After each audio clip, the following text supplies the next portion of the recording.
দর্শক, মধ্যপ্রাচ্যের যুদ্ধে টালমাটাল বিশ্বের বিভিন্ন দেশের জ্বালানির বাজার, যার সরাসরি প্রভাব বিভিন্ন দেশের অর্থনীতিতে পড়ছে এবং বাংলাদেশেও তার ব্যতিক্রম নয়। আজ দেশভাবনা এই মুহূর্তের বাংলাদেশে কথা বলতে চাই জ্বালানি সংকট এবং অর্থনীতিতে এর কী প্রভাব পড়ছে। আমার সঙ্গে স্টুডিওতে দুজন সরাসরি আমাকে সময় দিয়েছেন আজ অধ্যাপক ডক্টর এম শামসুল আলম, জ্বালানি উপদেষ্টা, ক্যাব। আপনাকে অসংখ্য ধন্যবাদ আমাকে সময় দেওয়ার জন্য। আমার সঙ্গে রয়েছেন ডক্টর মাহফুজ কবির, অর্থনীতিবিদ। স্যার, আপনাকেও আমন্ত্রণ জানাচ্ছি আজকের আয়োজনে। অধ্যাপক ডক্টর এম শামসুল আলম, আপনাকে দিয়ে শুরু করতে চাই একটু বিশ্বজুড়ে চলমান সংঘাত, মধ্যপ্রাচ্যের এই যে যুদ্ধ পরিস্থিতি, এটি দিন দিন বাড়ছে, কবে শেষ হবে বোঝা যাচ্ছে না। জ্বালানি যে বাজার, তাতে তো সরাসরি প্রভাব ফেলছে। সহজভাবে একটু কি বুঝিয়ে বলবেন, বাংলাদেশ তো এর বাইরে না, কতটা প্রভাব আসলে বাংলাদেশের অর্থনীতিতে এর? এই পরিস্থিতিতে বিশ্ববাজারে যে জ্বালানির বাজারে যে বিপর্যয় ঘটেছে, সরবরাহ পরিস্থিতি নিয়ন্ত্রিত হচ্ছে সেটা একটা বিষয়, মূল্য বৃদ্ধি পেয়েছে এটা আর একটা গুরুত্বপূর্ণ বিষয়। আমাদের মতো যারা দরিদ্র দেশ, তাদের জ্বালানি আমদানি ব্যয় বেড়ে গেছে। বেড়ে যাওয়া মানে অর্থনীতি নাকাল হচ্ছে, মানুষের জীবনযাত্রার ব্যয় বাড়ছে, একটা জটিল অবস্থা, উৎপাদন ব্যবস্থায় প্রভাব ফেলছে। এই ব্যাপারগুলো তো আছে, কিন্তু এখানে আমাদের জন্য একটা ভিন্ন মাত্রা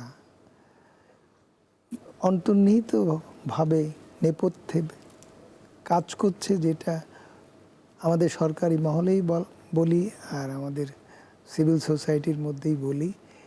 এই ব্যাপারগুলো ঠিক ওইভাবে গুরুত্ব পাচ্ছে না। আমরা যে সংকটের মধ্যেই ছিলাম, কারণ তত্ত্বাবধায়ক সরকার যখন ক্ষমতায় আসে তখন আপনার বিদ্যুৎ খাতে ঘাটতি অলমোস্ট ৩০-৩৫ হাজার কোটি টাকা ছিল, এবং তত্ত্বাবধায়ক সরকার যখন যাচ্ছে, অর্থাৎ এই সরকার ক্ষমতা নিচ্ছে, সেই সময় সেটা ৬২ হাজার কোটি টাকাতে রূপান্তরিত হয়ে গেল।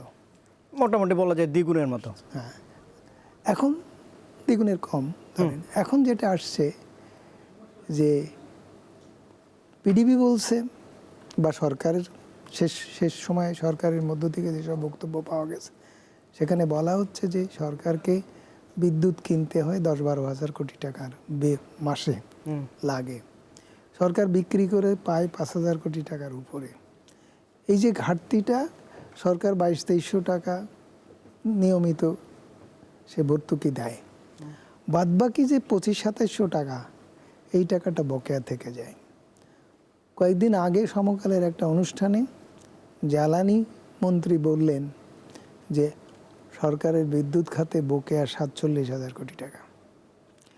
এই বিষয়টি কিন্তু সংকটের, এই বৈশ্বিক সংকটের জন্য আসেনি, বা বৈশ্বিক সংকট না আসলে এই অবস্থাগুলো ছিল না, তা কিন্তু নয়। তার মানে আমরা আগে থেকে এই পরিস্থিতিতে ছিলাম, পরিস্থিতির মধ্যেই ছিলাম, এবং ভয়ানক রকমের আতঙ্কের মধ্যে আমরা ছিলাম যে এখনই বিল দিতে পারছি না, বকেয়া হচ্ছে, ঘাটতি বাড়ছে, তাহলে গ্রীষ্ম সামনে, আসন্ন গ্রীষ্মে কি পরিস্থিতি হবে? সরকার এই বকেয়া, ভর্তুকি, ঘাটতি এসব সামাল দিতে টাকা পাবে কোথায়? মূল্য বৃদ্ধি করে কয় টাকা আনতে পারবে? তাতে তো ডলার আনতে পারবে না। ডলার জোগাড় করবে কোত্থেকে? তার রিজার্ভ শূন্যের কোঠায় চলে গেছে। তার মানে আলটিমেটলি আমাদের পরিণতির অপেক্ষা করছে ভয়ানক রকমের লোডশেডিং। মানে এই যে সংকটটা আপনি এখন বলছেন, সেইটা সরকার এখন যেন তেন প্রকারে মোকাবেলা করতে চাচ্ছে বা করছে। যে ডেড বেডে কোনো রুগী যদি থাকে, তাকে রক্ষা করার জন্য যেন পরিবার লোক যেভাবে তার সংসার দেউলিয়া হয়ে যাবে বা পরিবার পথে বসবে, যেমন মাথায় থাকে না, এখন বিদ্যুৎ সংকট এইভাবে সরকার যেন তেনভাবে মোকাবেলা করতেই হবে। এই এতটা প্রায়োরিটি, গুরুত্ব এবং চোখের ঘুম হারাম হয়ে গেছে। এটা আমি মনে করি যে সরকারের জন্য এবং আমাদের জন্য আশীর্বাদ হয়েছে। এখন এই খাতের যেসব ড্রাস্টিক অ্যাকশান নিতে হবে, এবং যারা এই খাতের বেনিফিশিয়ারি, এই অব্যবস্থার যে অবস্থা বা যে লুণ্ঠন, যে দুর্নীতি, এর কারণে আজকে এত ব্যয় বেড়ে গেছে এবং এই অবস্থা তৈরি হয়েছে, এই পয়সা কাদের? এই ব্যবসায়ীদের পকেট হয়ে নেপথ্যে কত পকেট দিয়ে কতভাবে বিদেশে পাচার হয়েছে, বিদেশে ঘরবাড়ি হয়েছে, লোকজনের অর্থবিত্ত হয়েছে, সব কিছু হয়েছে। যেসব ব্যাপারগুলো তারা তো একটু মানে পরাক্রমশীল শক্তিতে পরিণত হয়ে গেছে। সেই শক্তি রাজনীতি বা সরকার নির্বিশেষে সেই শক্তির ঊর্ধ্বে চলে গেছে। কয়েকদিন আগে আমি পত্রিকায় দেখলাম এসএলএম গ্রুপ আবার কাজকর্মে ফিরে আসতেছে। কাজকর্ম ফিরে আসবে কি আসবে না সে কথা পরের কথা। এরকম একটা আতঙ্ক আছে যে যারা এই ধরনের শক্তি অর্জন করেছে, আর্থিক প্রতিপত্তি অর্জন করেছে, তারা সব কিছুকে তাদের নিয়ন্ত্রণে আনা পয়সা দিয়েই তাদের পক্ষে সম্ভব। তারা সব অনুকূলে নিয়ে যাবে, নিয়ে যেতে পারে। তাই এই ঝড়টা, এটা একটা ঝড়, একটা টর্নেডো, একটা সাইক্লোন তৈরি হয়ে গেছে, সরকারের ঘুম নষ্ট করে ফেলেছে। আমরা আজকে এগুলো নিয়ে রাত জেগে আলাপ সালাপে ব্যস্ত আছি, আতঙ্কগ্রস্ত হচ্ছে কি না হয়, এরপরে কি হবে, ওর পরে কি হবে। এই অবস্থাটাতে যে এই যুদ্ধ না হলে ভেতরে যে এটা এই অবস্থার মধ্যেই ছিলাম, সেটা কিন্তু প্রতিষ্ঠিত হতো না, সেটা কিন্তু এত গুরুত্ব পেত না। যখন এসে যেত তখন দেখা যাচ্ছে যে বড় লোকেরা আপনার তরল জ্বালানি কিনে তারা ক্যাপটিভ জেনারেটর চালায়, ঠিকই বিদ্যুতের ব্যবস্থা করেছে, ঠিকই রান্না বান্না চালাচ্ছে, গ্যাস না থাকলেও তারা ওভেন কিনে নিয়ে আসবে, ইলেকট্রিক ওভেন, এসব করে তারা চালাবে। গাড়ির তেলের দাম বাড়লেও তাদের সমস্যা নেই, তাদের ঘুষের রেট বাড়বে, সুতরাং তাদের তো কোনো সমস্যা নেই, তারা বহাল তবিয়তে থাকবে। এবং তারা যদি বহাল তবিয়তে থাকে তাহলে অন্যেরা মারা গেলেও তা কোনো খবর হবে না। এইভাবেই প্রতি বছরই জ্বালানি সংকট, অন্তত গ্রীষ্মের সময় এই পরিস্থিতি তৈরি হয়েছে। আমাকে এক সাংবাদিক বলছিলেন যে স্যার তত্ত্বাবধায়ক সরকারের সময় তো এসব ছিল না। আমি করতে চাচ্ছিলাম। আমি বললাম যে তত্ত্বাবধায়ক সরকারের আমলে ছিল না। এই যে ব্যাপারটা, আপনি আপনার মতো সচেতন একজন মানুষ এই ব্যাপারটাকে এইভাবে দেখছেন, কিন্তু আপনি জানেন যে যেখানে 15 বছর ধরে যে পরিমাণ জ্বালানির দাম বেড়েছে, তত্ত্বাবধায়ক সরকারের আমলে প্রায় সেই পরিমাণ ঘাটতি সৃষ্টি হয়েছে। সে দাম বাড়ায়নি, তাতে আমরা খুশি হচ্ছি, সে লোডশেডিং দেয়নি, তাতে আমরা খুশি করছি, কিন্তু আমাদের ঘাটতি বাড়িয়ে অর্থনীতির উপরে এই বোঝাটা তার সে চাপিয়ে দিয়ে গেছে। সেই বোঝা থেকে এই সরকার মুক্তি পেতে তাকে যে কি করতে হবে না হবে সে বিষয়টি সামনে আসছে। আমি এই পর্যন্ত বলি, থামি, পরবর্তী নিশ্চয়ই আরো বিশ্লেষণের সুযোগ থাকছে। ডক্টর মাহফুজ কবির, ভয় লাগছে স্যারের তথ্যগুলো জেনে, তাহলে কি ভিতরের মোটা দাগের যে অর্থনীতি তা কি ফাঁপা কিনা?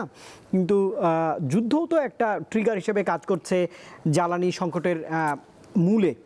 এটাও তো বলা যায় যে ছবি আমরা দেখছি, এই ছবি নিশ্চয়ই এই যুদ্ধ লাগার আগে স্যার বলছিলেন যে ভেতরে ভেতরে হয়তো সেই ছবি ছিল, এত দীর্ঘ লাইনের সেই ছবি, পেট্রোল পাম্পের ছবি আমরা দেখিনি, হয়তো গোপন করা ছিল সেটি। তাহলে কি অর্থনীতির ভিতরটা ফাঁপা? গোপন বলে বলা, সুপ্ত ছিল। সংকটের প্রকটটা, তীব্রতা এইটাকে এক্সপোজ করে দিয়েছে, তীব্র করেছে। জি, আপনি যদি যোগ করেন। হ্যাঁ, ঠিকই বলেছেন যে আসলে অনেক রকমের সংকটের মধ্যে দিয়ে তো বাংলাদেশ যাচ্ছে, এবং বিশ্ব অর্থনীতিতে নতুন করে এটা সংকটের মাত্রা যোগ হয়েছে মূলত এই মধ্যপ্রাচ্য যুদ্ধকে কেন্দ্র করে। তো আমরা দেখতে পেলাম যে আসলে হরমুজ প্রণালী কতটা গুরুত্বপূর্ণ, কৌশলগতভাবে কতটা গুরুত্বপূর্ণ, এবং একই সঙ্গে জ্বালানি সরবরাহের পথ হিসেবে এটা কতটা গুরুত্ব বহন করে। তো সেখানে দেখা যাচ্ছে কি যে আসলে যদিও 20% 22% বলা হয় যে এটা জ্বালানি প্রবাহ হয় ওই হরমুজ প্রণালী দিয়ে, কিন্তু সেটা এত বড় একটা ধাক্কা তৈরি করেছে যে অনেকে দিশেহারা হয়ে গেছে, যে এখানে আসলে অন্য কোনো পরিস্থিতি হতো বা অন্য কোনো এলাকা যদি হতো তাহলে অনেকেই, মানে বিশ্ব শক্তির অনেকেই হয়তো ওই যুদ্ধে যোগ দিত, কিন্তু তারা জানে যে ওইখানে গেলে কিন্তু একটা বড় আর সমস্যা তৈরি হবে। তো এই কারণে কিন্তু কেউ যাচ্ছেও না। হ্যাঁ, কোনো মতে চাচ্ছে যে তারা আসলে যে ওইটা মোটামুটিভাবে একটু পথটা খুলে গেলেই হয়, মানে তারা নিজেরা পার্টিসিপেট না করেই যদি এটা হয়ে যায় তাহলে তো হলো। এখন এটা একটা দিক। আর দ্বিতীয় দিকটা হচ্ছে যে এই বর্তমান যে সরকার, রাজনৈতিক সরকার বিএনপি, তারা কিন্তু উত্তরাধিকার সূত্রে এই যে ভিতরের যে একটা ফাঁপা অর্থনীতি সেটা পেয়ে গেছে। এই 18 মাসে তো আমরা দেখতে পেয়েছি যে আসলে বিনিয়োগ হয়নি, অর্থনীতির প্রবৃদ্ধির চাকা একেবারেই শ্লথ ছিল, মাত্র 3.49% ছিল প্রবৃদ্ধি হ্যাঁ, তো সেই জায়গা থেকে উঠে দাঁড়ানোর জন্য কিন্তু অনেকগুলো কর্মসূচির কথা ঘোষণা করা হয়েছে, যেটা তাদের ইলেকশন ম্যানিফেস্টোর মধ্যে আছে। তো সেটাতে হাত দিতে না দিতে কিন্তু 10 দিনের মধ্যে কিন্তু এর যুদ্ধটা শুরু হয়ে গেল। মানে তারা যে সরকার ক্ষমতায় আসলে হচ্ছে, মানে তার সরকার হিসেবে দায়িত্ব নিল 18 তারিখে, 28 তারিখে যুদ্ধটা শুরু হলো। এখন কিভাবে কাজ করবে এখান থেকে? মানে এই যে পুরো জ্বালানি খাতে, বিদ্যুৎ জ্বালানি খাতে যে একটা বড় রকমের ঘাটতি, সেই ঘাটতি মোকাবেলার জন্য তো আসলে কিছুটা শক্তি সঞ্চয় করতে হবে, মানে অর্থনৈতিক শক্তি। তো সেই জায়গাতে তো আমরা একটা নড়বড়ে অবস্থায় চলে গেছি। তো এখন যেটা হয়েছে, যে আমার কাছে মনে হচ্ছে যে এক ধরনের কিন্তু মানে এমন একটা পরিস্থিতি আমরা দেখতে পাচ্ছি যে এই যে পেট্রোল পাম্পের আশেপাশে যে একটা উপচে পড়া মানুষের ভিড়, তো সেখানে কার্ড দিয়েও কিন্তু খুব একটা লাভ হচ্ছে না। সেখানে একটা শৃঙ্খলা নিয়ে আসা তো একটা মানে এটা বিরাট মানে দুঃস্বপ্নের মতো একটা অবস্থা তৈরি হয়েছে। এই পেট্রোল পাম্পের যে ম্যানেজার, তিনি মারাও গেছেন ইতিমধ্যে, যে ট্রাক তার উপর দিয়ে নিয়ে যাওয়া হয়েছে। তো এগুলো তো বাস্তবতা। মানে এবং এর পাশাপাশি কিন্তু পাল্লা দিয়ে চলেছে যে কিভাবে চুরি করা যায় তেল। হাজার হাজার লিটার তেল কিন্তু এখন দেখা যাচ্ছে যে বিভিন্ন জায়গাতে পাওয়া যাচ্ছে। হ্যাঁ, তো এইটাও বাস্তবতা। এখন একটা জিনিস বুঝতে হবে যে যখন একটা প্যানিক ক্রিয়েশন হয়, মানে যখন একটা আতঙ্ক তৈরি হয়, তখন কিন্তু এই মানুষের মধ্যে এই কালোবাজারির একটা প্রবণতা বেড়ে যায়। তখন তারা কিন্তু চুরি করা শুরু করে। একটা স্পেকুলেশন হয়েছিল আমার যেটা ধারণা, সেটা হলো যারা চুরি করেছে, হ্যাঁ, যারা অব্যবস্থাপনার সঙ্গে জড়িত, অনেক পেট্রোল পাম্পে দেখা যাচ্ছে যে হাজার হাজার লিটার তেল রয়েছে, তারপরে তারা বলছে যে তেল নেই। তো সেটার একটা রাজনৈতিক কারণ রয়েছে। আমার মনে হয় যে এখানে কিন্তু তারা চেষ্টা করেছে যে কিভাবে আর সংকটকে ঘনীভূত করা যায়, এতে রাজনৈতিক ফায়দা আছে। আবার যারা নিয়েছে তেল, তারা চিন্তা করেছে যে সরকার তো তেলের দাম বাড়াবে, সুতরাং তখন একটা মুনাফা লাভ করবে তারা। ইতিমধ্যে তারা বিক্রি করছে। তো এগুলোর অনেক ডাইমেনশন আছে, মানে একদিকে চিন্তা করলে হবে না, এটা বিভিন্নভাবে আসলে বিষয়টাকে মানে পুরো সংকটটাকে ঘনীভূত করা হয়েছে। একটা জিনিস খেয়াল করবেন, সেটা হলো যে তেলের সরবরাহ, প্রথমে আমরা যেটা চিন্তা করছিলাম যে বোধহয় একটা ধাক্কা লাগবে, কিন্তু জাহাজ কিন্তু আসছে। প্রথমে আমরা দেখলাম যে গ্যাস এলো, গ্যাসের সরবরাহ ভালো অবস্থাতে আছে। মানে কাতার থেকে তো আমাদের মোট গ্যাসের 70% আসছে, যেটা আমদানি করা। এখন আমি প্রথমে বলেছিলাম যে অস্ট্রেলিয়া থেকে আনতে হবে, সরকার কিন্তু সেই পথেই হেঁটেছে, তারা অস্ট্রেলিয়া থেকে এনেছে এবং বিকল্প কিন্তু আমাদের হাতে কিন্তু দেখতে পাচ্ছি যে আসছে। এখন আর যেমন চীন থেকে, ভারত থেকে বা ইন্দোনেশিয়া থেকে যে এলো, এবং ভবিষ্যতে আমি মনে করি যে যেহেতু হরমুজ প্রণালী মোটামুটি বাংলাদেশের জন্য এখন নিরাপদ, মানে তারা কিন্তু আজকে প্রেস ব্রিফিং করে বলেছে যে অন্তত জাহাজ 6টা আসবে, সেটার তারা গ্রিন সিগন্যাল দিয়েছে, কোনো আটকাবে না। সুতরাং এখানে আমার কাছে মনে হচ্ছে যে বাংলাদেশে অন্তত তেলের দিক থেকে, মানে যোগানের দিক থেকে তেমন কোনো বড় সংকট নেই। তার কারণ আপনি একটু খেয়াল করলে দেখবেন যে রাস্তায় যে গণপরিবহন, ব্যক্তিগত গাড়ি, প্রত্যেকের জন্য কিন্তু দেরি হলেও তেলটা পাওয়া যাচ্ছে। কোনো যানবাহন বন্ধ রয়েছে ফিলিপাইনের মতো, সেটা কিন্তু দেখা যাচ্ছে। ফিলিপাইনের রাজধানীতে কিন্তু দেখা যাচ্ছে মানুষ হেঁটে যাচ্ছে, কোনো গাড়ি নেই। বাংলাদেশে কিন্তু ওইরকম কোনো সংকট নেই, পাকিস্তানের মতো সংকট নেই। পাকিস্তান যেখানে হাই অকটেন রেটে নিষিদ্ধ করা হয়েছে, বাংলাদেশ কিন্তু সেটা বন্ধ করা হয়নি। তো এবং সরকার চাচ্ছে যে পরিস্থিতি স্বাভাবিক রাখতে, কিন্তু আসলে বিভিন্ন তো ঘটনা ঘটছে, অনেক অ্যাক্টর আছে এটার পিছনে।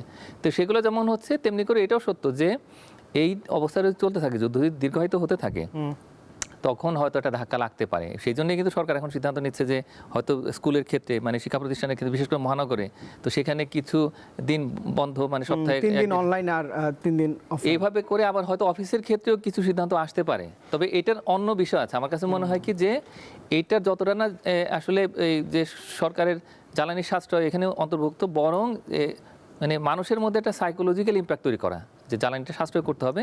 তার কারণ সাশ্রয় যদি না করা হয়, তাহলে সেক্ষেত্রে আসলে সরকারকে ভর্তুকি দিতে হবে। তার কারণ সরকার কোনো যারা তেল চুরি করছে তাদের সুবিধা দিতে চায় না, আবার একই সঙ্গে তার মূল্যস্ফীতিও বাড়াতে চায় না। তো সব মিলিয়ে সরকারের এখন উভয় সংকট, কিন্তু আমার মনে হয় যে এখনও ইতিবাচক দিকেই আছে। কিন্তু এই যুদ্ধ যদি চলতে থাকে, তাহলে হয়তো আর একটু মানে মনে হচ্ছে যে সংকটটা বাড়তে পারে। নিশ্চয়ই। কিন্তু অধ্যাপক ডক্টর এম শামসুল আলম, যে চিত্র দেখা যাচ্ছে এই মুহূর্তে এবং প্রত্যেক দিনে, আজও জ্বালানি মন্ত্রণালয় থেকে এক ধরনের বার্তা দেওয়া হচ্ছে যে আমাদের মজুদ কত, সেই সংখ্যা না আমি নাই বললাম, বিভিন্ন ধরনের উদ্যোগের কথা বলা হচ্ছে, অভিযান চালানো হচ্ছে, এবং তাতে দেখা যাচ্ছে যে কারসাজি রয়েছে। স্যার যেটা বলছিলেন যে এটি একটি রাজনৈতিক ব্যবস্থাপনাও মনে হচ্ছে, যে এটি কোনোভাবে মজুদ করে, গতকাল দাম বাড়ানোর কথা ছিল, সেই দামটা এখনও সরকার বাড়ায়নি। এগুলোতেও কি জীবনযাত্রা সহনীয় করার ক্ষেত্রে সরকার এক ধরনের বার্তা দিতে চাইছে কিনা? সরকার ছাপা অর্থনীতি নিয়েও করার বার্তা যে ধরনেরই আমরা অনুমান করি না কেন, প্রথমত হচ্ছে যে সরকার সর্বতোভাবে চেষ্টা করে যাচ্ছে, একেবারে সব কিছু মানে আদা জল খেয়ে যেমন কথাটা বলা যায়, যে এই পরিস্থিতিতে সে জনগণকে রিলিফ দিতে চায়। এবং সেটা আমাদের আরেকজন আলোচকের কথাই তথ্যে উপাত্তে সেটা প্রকাশ পেয়েছে। এর মধ্যে চুরি চামারি যেসব ব্যাপারে প্রতিক্রিয়া, সেটা আশা করা যায় একটা সময়ের ব্যবধানে সরকার নিয়ন্ত্রণ করতে সক্ষম হবে, যার হাতে সার্বভৌম ক্ষমতা আছে। আর এই পরিস্থিতিতে যে কোনো পরিস্থিতি তখনই দীর্ঘায়িত হয় যখন সরকারের মধ্যে তার বেনিফিশিয়ারিজ থাকে, তখন সেটা সমাধান করা সরকারের জন্য কঠিন হয়ে যায়। তো এই অবস্থাটার সেভাবে চিন্তা করার কারণ নেই, যদিও অনেকে বলছে যে পলিটিক্যাল স্যাবোটাইজ হচ্ছে কিনা এইসব ব্যাপার স্যাপার নিয়েও ভাবনা চিন্তা হচ্ছে।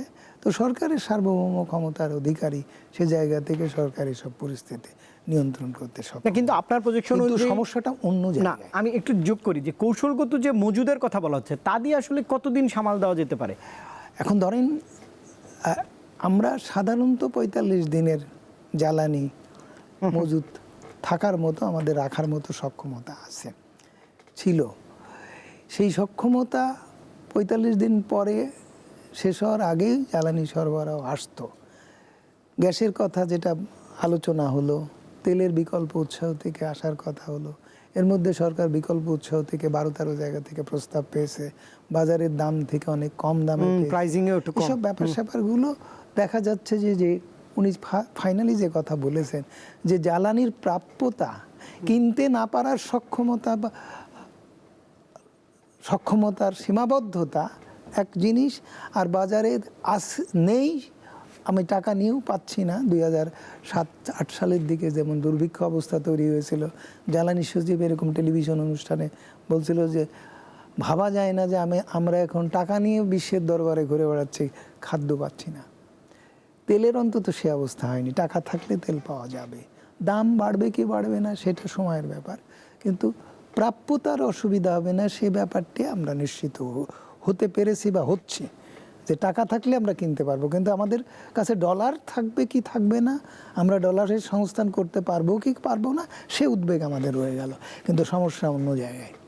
সরকারের সক্ষমতা এক হচ্ছে আর্থিক, আর এক হচ্ছে এই যে নৈরাজ্য তৈরি হয়েছে, কেউ জমাচ্ছে, কেউ চোরা বাজার মানে কালো বাজার তৈরি করেছে, এদের হাত থেকে কালো বাজারের সম্প্রসারণ রোধ করা, এইসবের জন্য সরকারের সক্ষমতার ব্যাপারটি, সংকটটা আমি সেখানে দেখছি। আপনি এখন আসেন যে সরকার বলতে তো কোনো প্রধানমন্ত্রী নয় বা জ্বালানি মন্ত্রীও নয়। সরকার বলতে সরকারের আপনার বিদ্যুৎ বিভাগ, সরকার বলতে জ্বালানি ও খনিজ সম্পদ মন্ত্রণালয়, দেয়ার একটা যে upstream regulator, BRC down stream regulator, BPC তেলের ক্ষেত্রে সে একটা সংস্থা, প্রশাসনিক সে নিয়ন্ত্রককারী, তারপরে কোম্পানিগুলো পদ্মা মেঘনা যমুনা সে ডিস্ট্রিবিউটর, ২২০০ পেট্রোল পাম্পের মালিকরা তারা লাইসেন্সি হিসেবে ভোক্তার কাছে এটা পৌঁছে দেবে। এটা একটা বিরাট একটা সাংগঠনিক স্ট্রাকচার, কাঠামো। এই কাঠামো যদি সক্ষম না হয়, এই কাঠামোর মধ্যে যদি গলদ থাকে, দুর্বলতা থাকে, তাহলে সরকার দুর্বল। এই কাঠামো যদি অচল হয়, অকার্যকর হয়, তাহলে সরকার অকার্যকর।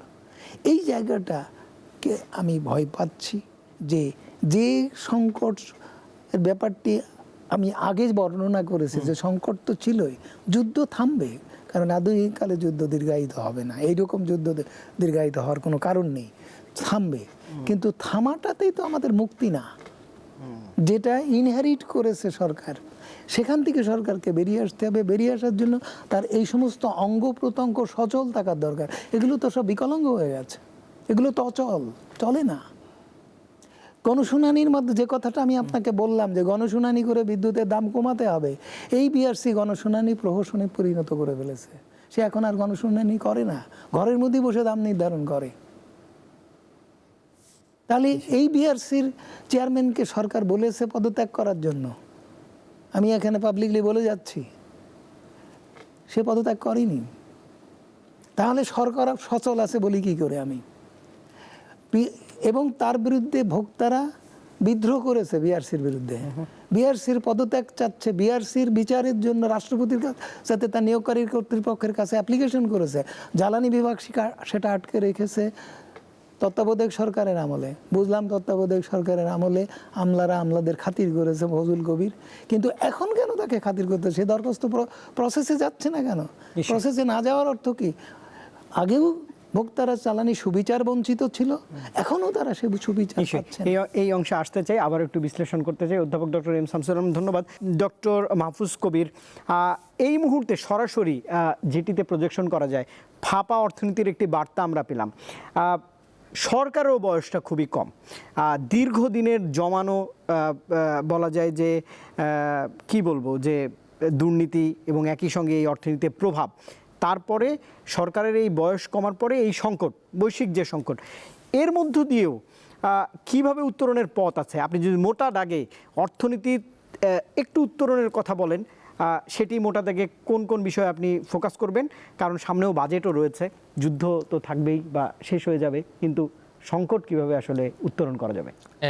যুদ্ধ শেষ হবে বলা হচ্ছে মার্কিন যুক্তরাষ্ট্রের দিক থেকে যে কয়েক সপ্তাহ লাগবে, আজও ব্রিফিংয়ে বলেছেন ডোনাল্ড ট্রাম্প। তো আমার ধারণা যে এটা যদি 1 মাসের মধ্যে থেমেও যায়, তারপরেও যেভাবে আসলে ক্ষয়ক্ষতি হয়েছে জ্বালানি এবং অবকাঠামোগুলো, বিশেষ করে মধ্যপ্রাচ্যে, এবং একই সঙ্গে যে পরিশোধনাগার, তো সেখানে কিন্তু আমরা দেখতে পাচ্ছি অনেক ক্ষয়ক্ষতি হয়েছে।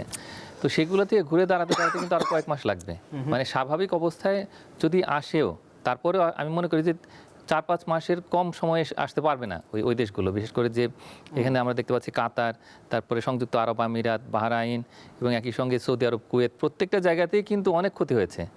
তো এই অবস্থায় আমরা কিন্তু তেলের বা গ্যাসের যে স্বাভাবিক সরবরাহ, সেটা পেতে পেতে হয়তো আরও 6 মাস লাগবে, যদি যুদ্ধ 1 মাস পরে থেমেও যায়। সুতরাং এইটা একটা বাস্তবতা।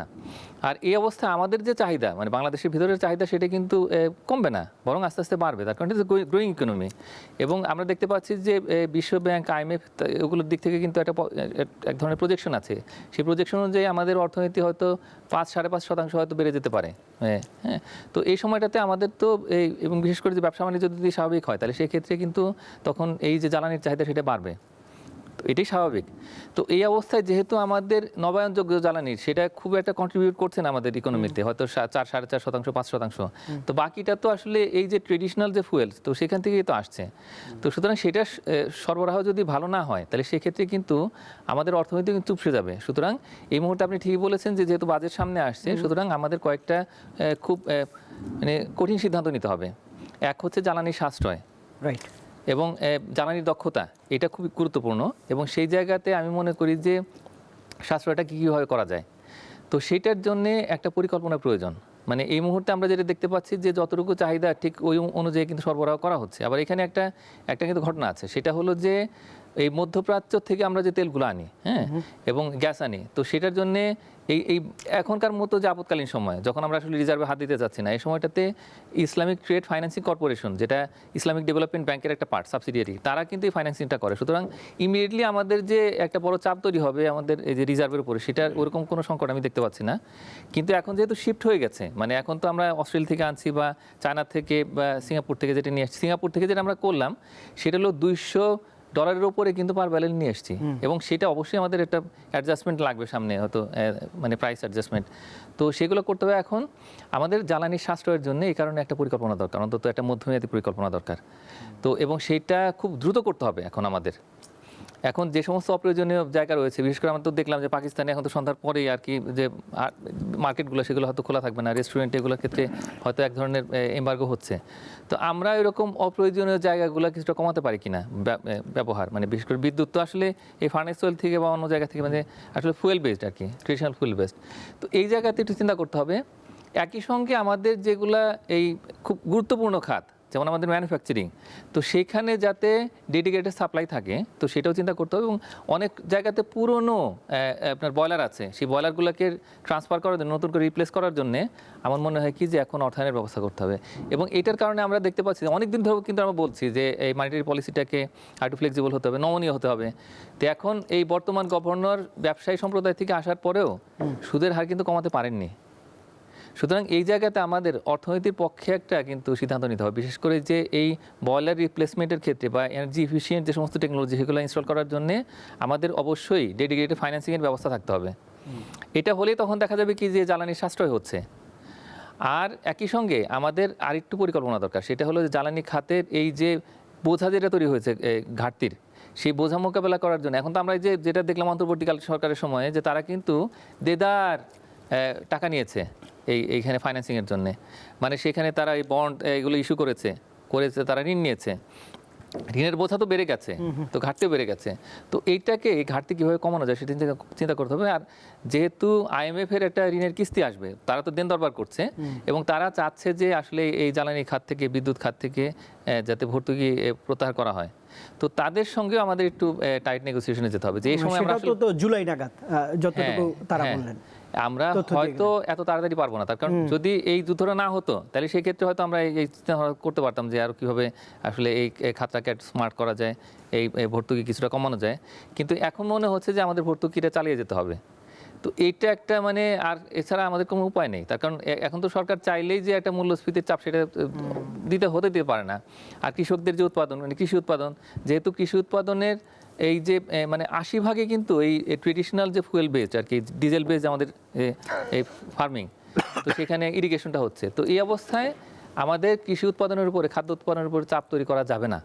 সুতরাং সেইভাবে করে একটা হচ্ছে ইন্ডাস্ট্রি, ম্যানুফ্যাকচারিং, এক্সপোর্ট সেক্টর, আর একটা হচ্ছে এগ্রিকালচার, এই জায়গাগুলোতে প্রোটেক্টেড রেখে সার্ভিস সেক্টরে আমাদের কীভাবে আর একটু জ্বালানি সাশ্রয় করা যায় সেইগুলো আমাদের একটু চিন্তা করতে হবে এখন। তাহলে মোটা থেকে এই বিষয়গুলো আপনি সামনে আনলেন। অধ্যাপক ডক্টর এম শামসুল আলম, আরেকটি বিষয় ভোক্তার এন্ড থেকে আমি একটু আপনার কাছ থেকে জানতে চাই যে এই জ্বালানি সংকট সরাসরি তো দ্রব্যমূল্য বৃদ্ধিতে এক ধরনের প্রভাবক হিসেবে কাজ করছে, নিশ্চিতভাবে এটা বলা যায়।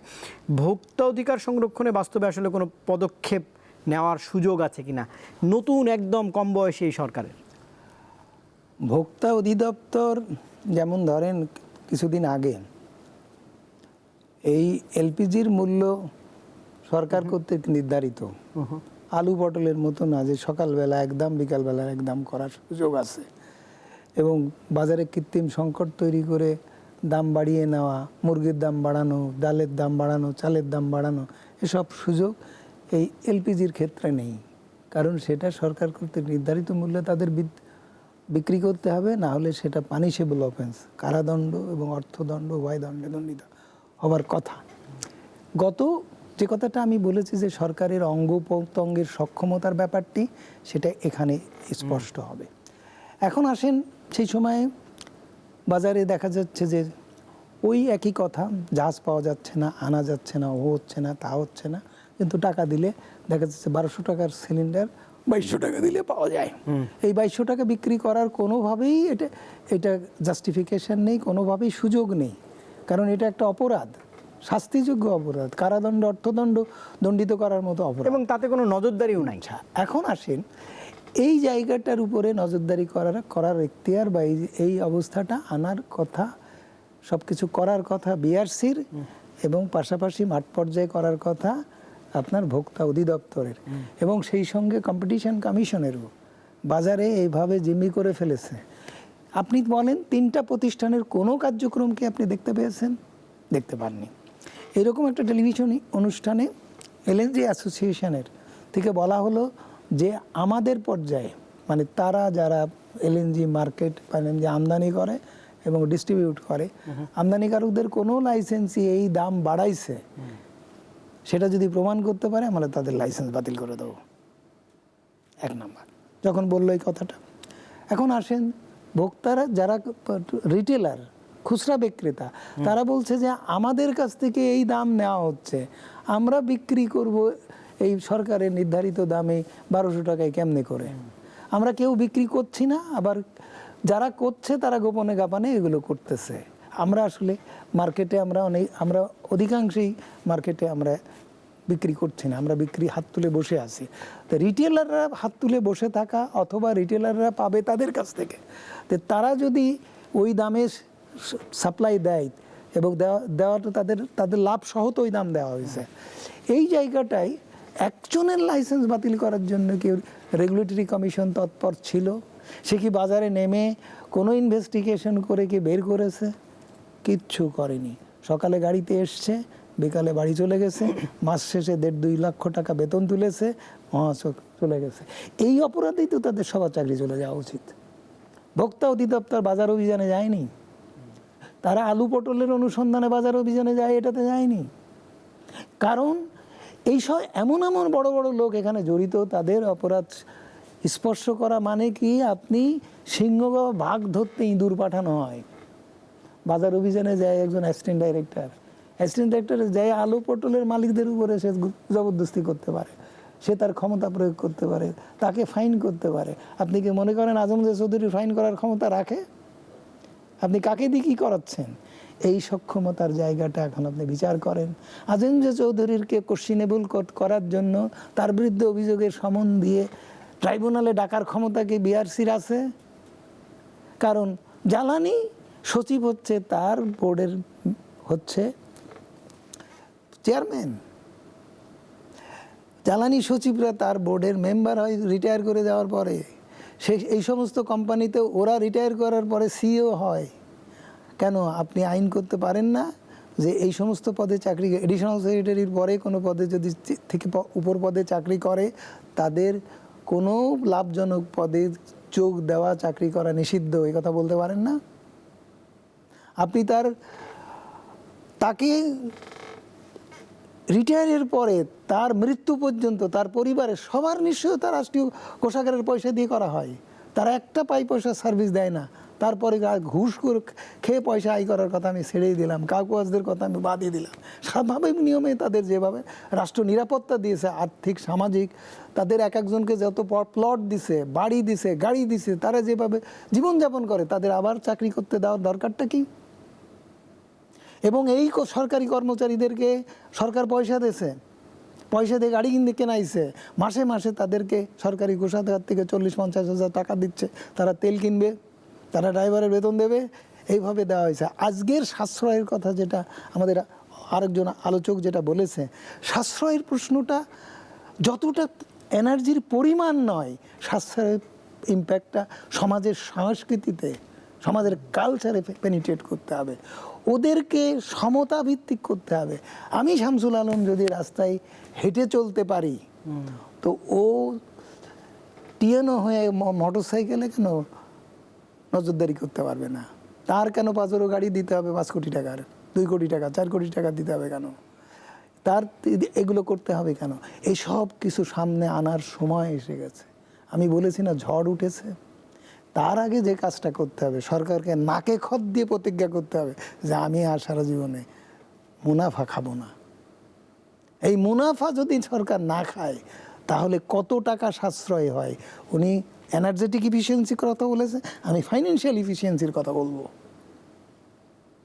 জ্বালানি সাশ্রয়ের সঙ্গে সঙ্গে আর্থিক সাশ্রয়, জ্বালানির দাম কমা বাড়ার উপরে আর্থিক সাশ্রয় নির্ভর করে না, নির্ভর করে ঘুষ ও দুর্নীতি কতখানি করলে, অপচয় কতখানি করেছে, অদক্ষতার কারণে এই সিস্টেমে কত লস হচ্ছে, সেই সব জায়গায় হাত দেওয়ার ক্ষমতা তৈরি করতে হবে। সরকার যদি সেই সব জায়গায় নীরব থাকে তাহলে সরকার আগের সরকার থেকে নিজেকে আর পার্থক্য দেখাতে পারবে না। নিশ্চয়ই আগের সরকারে বেনিফিটেড হয়েছে ঘুষ দুর্নীতি লুণ্ঠনে, এ সরকার ঘুষ দুর্নীতি লুণ্ঠন না করেও ওই একই জায়গায় চলে যাবে বা যাওয়ার মতো পরিস্থিতি তাকে মোকাবেলা করতে হবে। এইটাই তার জন্য সংকট, এইটাই তার জন্য চ্যালেঞ্জ। ডক্টর মাহফুজ কবির, দুটি প্রশ্ন, একটু কোর প্রশ্ন যেটি জ্বালানি নিয়ে করতে চাই, যে আমরা কি অতিরিক্তভাবেই আমদানি নির্ভর কিনা, আপনি যেটা লক্ষ্য করেন এটা কিনা? বিকল্প জ্বালানির উৎস কেন আমরা সেই উৎস থেকে পিছিয়ে আছি, এই সংকট আসলেই সেটি মনে পড়ে কেন, এটা একটু বলবেন। আর এই যে অর্থনীতি দুর্নীতির যে স্বচ্ছতার প্রশ্ন অধ্যাপক এম শামসুল আলম করছেন, সেটির সংস্কারের সময় কি শেষ হয়ে গেছে কিনা? আমরা কি খুব অর্থনীতিগতভাবে খুব ঝুঁকিতে আছি কিনা, সামগ্রিকভাবে, শুধু জ্বালানি সেক্টর না, পুরো দেশের অর্থনীতির প্রজেকশনটাও একটু বলবেন। হ্যাঁ, আসলেই আমরা অনেকটাই কিন্তু এই আমদানি নির্ভর হয়ে গেছি। দেশের ভিতরে কিন্তু অনেক জায়গা ছিল এটা এক্সপ্লোর করার মতো। বিশেষ করে আমরা তো আসলে প্রচার করেছি বিভিন্ন সময় যে আমরা এই নবায়নযোগ্য জ্বালানিতে একটা বিপ্লব নিয়ে এসেছি, কিন্তু এখন দেখা যাচ্ছে যে বাস্তবে হয়তো 4-5% মতো আর কি মোট জ্বালানি আসছে নবায়নযোগ্য থেকে। তো এইখানে আসলে এটা উন্নতির দরকার ছিল, তাহলে এটা দেশের ভিতরের একটা সোর্স তো ভালো। এখানে ভারতের মতো যদি আমরা একটা মডেল তৈরি করতে পারতাম তাহলে সেই ক্ষেত্রে কিন্তু প্রায় 15-20% মতো আমাদের দেশের ভিতর থেকে নবায়নযোগ্য জ্বালানি থেকে আমরা এই বিদ্যুৎ জ্বালানি সরবরাহ করতে পারতাম। এখন এইটার দিকে একটু নজর দেওয়াটা খুব জরুরি। আর দেশের ভিতরে যে গ্যাস কোথায় আছে সেটা আসলে এই সিবেডে আছে কিনা, মানে আমাদের যে কোস্টাল এই পার্টটাতে, তো সেই জায়গাতে কিন্তু আমরা এক্সপ্লোরেশন সেভাবে করিনি। তো এবং দেশের ভিতরে অন্যান্য জায়গাতে আসলে কি অবস্থাতে আছে, তো সেখান থেকে উত্তোলনযোগ্য গ্যাস কতটুকু আছে, কতটুকু উৎপাদন করব, তো সেই বিষয়গুলো এখন কিন্তু এই প্রশ্নগুলো আসছে যে দেশের ভিতর থেকে যদি আমরা করতে পারি অন্তত গ্যাসের সরবরাহ, তাহলে সেক্ষেত্রে গ্যাস থেকে কিন্তু উপজাত হিসেবে কিন্তু আমাদের পেট্রোলটা আসছে, হ্যাঁ, বা অকটেনটা আসছে, তো সেটা কিন্তু আমরা সিকিউর করতে পারতাম। তো এখন কি করছি আমরা কিন্তু এই এলপিজি আমদানি করে, এলএনজি আমদানি করে কিন্তু আমরা এখন চালাচ্ছি। হ্যাঁ, দেশের ভিতরেও গ্যাস আছে, তো সেগুলো আমরা এক্সপ্লোর করছি না। তো সুতরাং দেশের ভিতরে আসলে নজর দিতে হবে, তো এইটা এখন একটা বড় সুযোগ। আর আমরা যে বাইরে থেকে আমদানি করছি, একটা নির্দিষ্ট জায়গা থেকে কিন্তু আমরা আমদানি করছি, মেইনলি মধ্যপ্রাচ্য ভিত্তিক। এখন অন্য জায়গাও কিন্তু আছে, মানে এই যে ওপেকের মেম্বার কিন্তু অনেক আফ্রিকান কান্ট্রিও আছে, তো তাদের কাছে কিন্তু আমরা যাচ্ছি না। এখন যে রাশিয়া থেকে কিন্তু কিছু আসার সুযোগ রয়েছে, তো সেটাকে কতটুকু ব্যবহার করতে পারলাম, তো সেইটা কিন্তু আমরা সেভাবে দেখিনি। তো আমরা এখানে কিন্তু একটা বড় আকারের তেল কিন্তু আমদানি করতে পারতাম রাশিয়া থেকে, পর থার্ড কান্ট্রি হয়ে রিফাইন হয়ে এটা আসতে পারতো। আর দেশের ভিতরে যেটা আপনি বললেন সেটা হচ্ছে যে সক্ষমতা বৃদ্ধি, মানে এই যে রিফাইনারি ক্যাপাসিটি, এটা যদি আমরা ডেভেলপ করতে পারি তাহলে সেক্ষেত্রে আমরা কিন্তু অয়েল এক্সপোর্টার হতে পারি। সিঙ্গাপুরে কিন্তু কোনো কিছু নেই, তার মাটির নিচে কিন্তু তেল নেই, কিন্তু তারা কিন্তু one of the largest exporter. তো এটা কীভাবে হলো? তারা রিফাইন করে এবং এখন তারা চড়া দামে সারা পৃথিবীতে বিক্রি করছে তেল।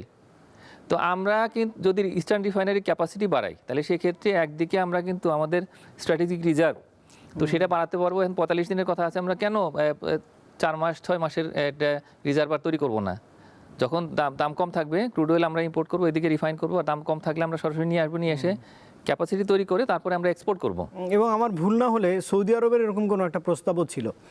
হ্যাঁ, কিন্তু ইভেন আমাদের প্রাইভেট সেক্টরও সাপোর্ট দিতে রাজি ছিল, কিন্তু আমরা সেটা করলাম না। আমরা কি করবো, দিনে আনি দিনে খায়ের মতো করে এখন দেখা যাচ্ছে যে আমরা সংকটের মধ্যে পড়ে গেছি। এইটা একটা সুযোগ আমি মনে করি যে হ্যাঁ, আমরা আমদানি তো করবো, আমাদের নিচে তো মাটির নিচে তো আসলে তেল নেই। তো এখন কিন্তু এই তেলটাকে আমরা কিন্তু যেহেতু মধ্যপ্রাচ্যের দেশগুলোর সাথে একটা সুসম্পর্ক আছে আমাদের মুসলিম দেশ হিসেবে, তো এখন কিন্তু আমরা দেখতে পাচ্ছি যে ইন্দোনেশিয়া থেকেও তেল আসছে, ভারত চীন থেকে তো আসছেই। তো এখন এই সময়টাতে আমাদের একদিকে ক্যাপাসিটি বাড়াতে হবে, রিফাইনারি ক্যাপাসিটি, অন্যদিকে স্ট্র্যাটেজিক রিজার্ভার আমরা তৈরি যদি করতে পারি। এবং এর পাশাপাশি আমাদের এখন চিন্তা করতে হবে যে ভবিষ্যতে যখন যুদ্ধ থেমে যাবে, এরপরে আমরা অয়েল এক্সপোর্ট করতে পারি কিনা, মানে রিফাইন্ড অয়েল। তো সেইভাবে যদি আমরা একটা পরিকল্পনা তৈরি করি, কৌশল সাজাই, তাহলে সেক্ষেত্রে এই মানে জ্বালানি রপ্তানিটাও আমাদের আয়ের একটা বড় উৎস হতে পারে। নিশ্চয়ই। আর আমি যেই শেষের প্রশ্নটা করেছিলাম যে আমাদের অর্থনীতিতে দেখা যাচ্ছে যে অনেক দুর্নীতি হয়েছে, এবং সেই দুর্নীতি থেকে স্যার একদমই বললেন যে মুনাফা খাবার যে প্রবণতা সেটি রয়েছে। সামগ্রিক অর্থনীতিতে কোনো এই ফাঁপা অর্থনীতিতে কোনো বড় ধরনের অশনি সংকেত আপনি দেখেন কিনা, এটি যদি একটু বলতেন। না, এখন তো খুবই স্বাভাবিক যে আমরা দেখতে পাচ্ছিলাম যে এই যে বিগত সরকারের সময় যে তখন কিন্তু এই বেশ মানে 2-3 বছর কিন্তু একটা বড় চাপ ছিল, মানে রাশিয়া-ইউক্রেন যুদ্ধ শুরু হওয়ার পর থেকেই দেশের অর্থনীতিতে কিন্তু একটা এই যে ফাঁপা ভাব যেটা আর কি, হ্যাঁ, তো সেটা কিন্তু আমরা প্রকটভাবে দেখতে পেয়েছি যে 46-47 বিলিয়ন ডলার সেটা চট করে নেমে গেছে 20 বিলিয়ন ডলারে, মানে তাও গ্রস। পরে নিট দেখা গেল যে 12-13 বিলিয়ন ডলার মাত্র আছে। তো এই যে একটা ফাঁপা ভাব, তারপরে প্রচুর অর্থ পাচার হয়ে গেছে। এখন সেইটা কিন্তু কোনোভাবে মানে ভরাট করতে পারেনি এই অন্তর্বর্তী সরকার, বরং অন্তর্বর্তী সরকারের সময় আমরা দেখতেছি যে 9 বিলিয়ন ডলার লোন নিতে হয়েছে, দেশের ভিতর থেকে অর্থ সংগ্রহ করতে হয়েছে। তো এটা তো বাস্তবতা। এখন এটা যেহেতু উত্তরাধিকার সূত্রে এই বর্তমান যে বিএনপি সরকার পেয়েছে, এখন এইখান থেকে উঠে আসাটা কিন্তু একটা বিরাট চ্যালেঞ্জ। মানে এইখানে যে বিএনপির যে পলিটিক্যাল ম্যানিফেস্টো যেটা ইলেকশনের সময় যেটা এসছে, তো সেখানে কিন্তু অনেক ইতিবাচক কথাবার্তা আছে। তো এখন ওইগুলাকে বাস্তবায়ন করতে গেলে এই বিপুল পরিমাণে যে আমাদের ঋণ, যেটা আমরা দেখতে পাচ্ছি যে 113 বিলিয়ন ডলার এক্সটার্নাল ডেট, আর এটা ছাড়া প্রায় 23 লক্ষ কোটি টাকা আমাদের কিন্তু এই ঋণের মানে ক্রমপুঞ্জীভূত ঋণ। তো এই অবস্থা, এবং জ্বালানি খাতের বিরাট ঘাটতি, তো এই অবস্থায় আসলে এই ঘুরে দাঁড়ানোটা কিন্তু অনেকটাই কঠিন। এখন যদি এই বিশেষ করে বাংলাদেশ পেট্রোলিয়াম কর্পোরেশন তারা যদি একটা সুন্দর একটা কৌশলপত্র তৈরি করে, যেখানে আসলে তারা হ্যাঁ মুনাফার মধ্যে আসলে অপারেটিং কস্টটা যদি নিয়ে আসতে পারে, মানে এক্সট্রা কোনো প্রফিট থাকবে না তাদের, এরকম একটা অবস্থা যেখানে আসলে ব্যবস্থাপনার যে খরচ, বন্টনের যে খরচ, শুধুমাত্র এই খরচটাই উঠে আসবে। এইভাবে যদি আমরা একটা ফর্মুলা বের করি, এবং একই সঙ্গে এই আমাদের যে বাংলাদেশ এনার্জি রেগুলেটরি কমিশন, তো তারাও যাতে জবাবদিহিতার একটা জায়গাতে থাকে। মানে এখন যেটা দেখা যাচ্ছে যে তারা কিন্তু আসলে সেভাবে ভোক্তাদের প্রতি কিন্তু রেসপন্সিভ না। তো এখন এই জায়গায় তাদেরকেও আসলে একটা জায়গাতে আসতে হবে যেখানে একটা সামাজিক চুক্তি হবে, তো এরকম একটা অবস্থা যদি আসতে না না পারি আমরা, তাহলে কিন্তু এই সংকটটা বাড়তে থাকবে এবং জ্বালানি থেকে যদি এই প্রবলেমটা তৈরি হয়, এটা পুরো অর্থনীতিতে ছড়িয়ে যাবে এবং বেশি যদি আমরা সময়ও নেই, তাহলে সেই ক্ষেত্রে যদি এইটা একটা সমাধান বের করতে পারি তাহলে তো ভালো, যদি না পারি তাহলে সেই ক্ষেত্রে কিন্তু এই সংকটটা কিন্তু অনেক গভীর হবে। ডক্টর মাহফুজ কবির, অসংখ্য ধন্যবাদ, সময় দিয়েছেন একদমই শেষ প্রান্তে। এবং অধ্যাপক ডক্টর এম শামসুল আলম, আপনার প্রজেকশন দিয়েই শেষ করব। অনেক ধরনের ডেটা তথ্য দিলেন। আমার কাছে তো মনে হচ্ছে, আমি মোটা দাগে লিখেও রেখেছি, যে দুর্নীতিই প্রধান সমস্যা হয়ে দাঁড়ালো। এর প্রেক্ষিতেও আপনি কোনো পরামর্শ দিতে চান কিনা সরকারকে, যেহেতু একদম ভঙ্গুর অর্থনীতির দিকেই যাচ্ছে, আর জনগণের অধিকারও কতটা আসলে নিশ্চিত করা যায়, বা জনগণের দিকটা ভাবার সুযোগ আছে কিনা? আমার ফোকাসটা খুব স্পেসিফিক। জি, সরকার যখন ক্ষমতায় আসলো তখন জ্বালানি সব বিভাগ, সব মন্ত্রণালয় সরকারের 100 দিনের 150 দিনের পরিকল্পনা দিল। বিদ্যুৎ ও জ্বালানি বিভাগ আগে দিয়েছে, বিদ্যুৎ বিভাগ পরে দিয়েছে পরিকল্পনা। প্রশ্নটা তো প্ল্যানিং, যদি পলিসি ঠিক থাকে তাহলে প্ল্যানিং সমস্যা হয় না। আর পলিসিটা নতুন সরকারের এসে নতুন পরিস্থিতি বাস্তবতাতে থেকেই পলিসির এর মূল রিফর্মের জায়গাটা অ্যাড্রেস করা, সেটা সরকার এখন পর্যন্ত করেনি, বা করার ক্ষেত্রে গুরুত্ব দিচ্ছে কিনা সেটা আমি বুঝতে পারছি। আমার প্রশ্ন একটাই, যে সরকারকে এই খাতের মুনাফামুক্ত সেবা দিতে হবে। সরকার বাণিজ্য করতে পারবে না, এবং সরকারকে নির্দেশ দিতে হবে বিআরসিকে, যে ভোক্তারা চাচ্ছে, যে তারা মনে করে যে লুণ্ঠন মুক্ত প্রাইসিংটা করলে সরকার একদিকে ভর্তুকির দায় থেকে মুক্তি পাবে, প্রেশার কমবে, পাবলিকের মূল্য বৃদ্ধি করতে হবে না। এর কারণে তুমি গণশুনানি করে নির্দিষ্ট করো যে কত অর্থ এখানে এভাবে সমন্বয় হয়েছে, এবং অন্যায় অযৌক্তিক ব্যয় সমন্বয় করে মূল্য নির্ধারণ করেছে। এই দায়িত্বটা তার লিগালি, অর্থাৎ বিআরসির। এই দুটো যদি সরকার ঘোষণা দেয়, বাদবাকিটা জনগণই করায় নিতে পারবে, আর কিচ্ছু করতে হবে না। প্ল্যানিংটা কি হবে, বিআরসিতে বসে জনগণই করবে, এবং প্ল্যানিংটা করে সরকারকে বলবে যে এইভাবে এবং এগুলো সব একেবারে অঙ্গ প্রত্যঙ্গের কথা বলেছি না, তখন সরকারের মাথা থেকে এই ডাইরেকশনটা যদি আসে, তখন এই প্রশাসনটাকে গণতান্ত্রিক এই পরিবেশে মানুষই জ্বালানি বিভাগ, বিদ্যুৎ বিভাগ, বিপিসি, বিআরসি, কম্পিটিশন কমিশনকে চালাবে। এটা আমি বলে গেলাম এখানে। সরকারকে শুধু এই দুটো কথা বলতে দেন, বলান, প্রয়োজন হলে বাধ্য করেন। সরকার কিভাবে পলিসির দ্বারা সরকারের মন্ত্রণালয় অর্থনীতিকে রেগুলেট করতে পারে, এই নতুন দিগন্ত করুক, উন্মোচন করুক, তাহলে কোনো কিছুই কোনো ফ্যাক্টর হবে না। নিশ্চয়ই।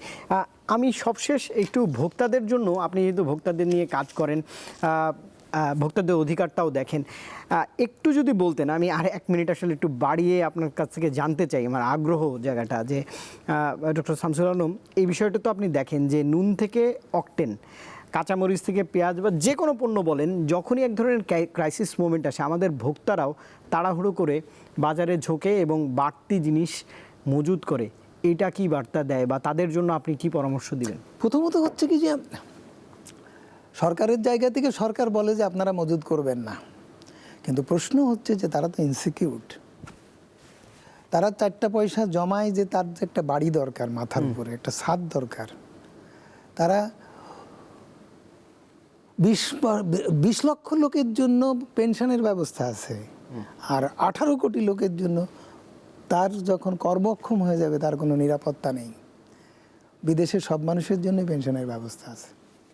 তাহলে আপনি যে মানুষ এতটা নিরাপত্তাহীন, যে অসুস্থ হলে বাজেট থেকে বলা হয় শিক্ষা খাত হচ্ছে সরকারি খাত, মানুষ বিনা পয়সায় শিখবে, এবং সেই খাতে পয়সা ঢেলে যাচ্ছে, এবং 10% পাবলিক ইউনিভার্সিটির জন্য কি পরিমাণ পয়সা দেওয়া হয় আপনি কল্পনা করতে পারেন। যদি কোনোদিন এই আলোচনা হয়, আমি শিক্ষক হিসেবে এই আলোচনায় অংশগ্রহণ করতে চাই, যে 10% মানুষের জন্য সরকার যে পয়সা পাবলিক ইউনিভার্সিটিতে খরচ করছে, 70% ছেলে মেয়ে পড়ে হচ্ছে গভর্নমেন্ট কলেজগুলোতে, বুঝতে পেরেছি। আর 20% পড়ে বেসরকারি বিশ্ববিদ্যালয়ে।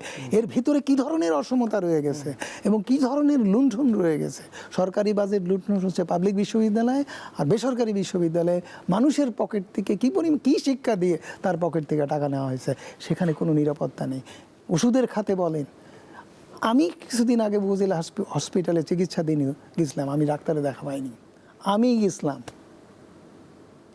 আপনি চিন্তা করতে পারেন যে কি অব্যবস্থার মধ্যে আছে। যেই মানুষ এই পরিবেশের মধ্যে সাধারণ মানুষ, সে শুধু নিজে নিজে তার নিরাপত্তা খোঁজে। সে যদি নিজে নিজে তার নিরাপত্তা খোঁজে, তাহলে তার নিজের পরিবারের লোকজনের নিরাপত্তার কথা না ভেবেও শুধু নিজের নিরাপত্তা ভেবে তাদেরকে বঞ্চিত করবে। এইরকম একটা সামাজিক পরিস্থিতি তৈরি করার পরে আপনি কি করে আশা করেন যে আপনি ওহি দিলেন যে তুমি মজুদ করো না, তুমি ঘুষ খাও না, তুমি দুর্নীতি করো না, তুমি চুরি করো না। আমি ছোটবেলায় দুধের মধ্যে পানি মিশানোটাই একমাত্র সুখে শুনেছিলাম, দেখেছিলাম যে এই কাজটা করে। আর স্যানিটারি ইন্সপেক্টর আসলে দুধ ফেলে ফেলে মানুষ পালায়, গ্রামের লোক। আজকের গ্রামের লোক এখনো সৎ আছে। এসব জায়গাগুলোতে হাত পড়ছে না।